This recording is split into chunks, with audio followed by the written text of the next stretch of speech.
Chairman इरसा की तैनाती पर सिंध हुकूमत के तहफुजात सामने आ गए हैं। वजीर आबपाशी सिंध ने तैनाती को 1991 के आबी मुआहदे और इरसा एक्ट की खिलाफ वर्जी करार दे दिया है।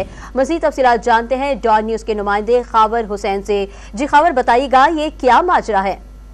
जी, इरसा चेयरमैन की तैनाती पर सिंध हुकूमत के शदीद तहफुजात सामने आए हैं। इरसा चेयरमैन की तैनाती वाटर अकॉर्ड और इरसा एक्ट की खिलाफ वर्जी है, ये कहना है वजीर आबपाशी का। जाम खान शोरो ने यह भी कहा है कि सिंध हुकूमत इरसा चेयरमैन की गैर कानूनी तैनाती की मजम्मत करती है। इरसा चेयरमैन सूबों के मेंबर या फिर जो सूबों का मेंबर होगा या कोई बाहर का शख्स जो है वो इसका मेंबर नहीं हो सकता। इरसा चेयरमैन के हवाले से जो बाहर का शख्स इरसा चेयरमैन की तैनाती खिलाफ वर्जी है कानून की।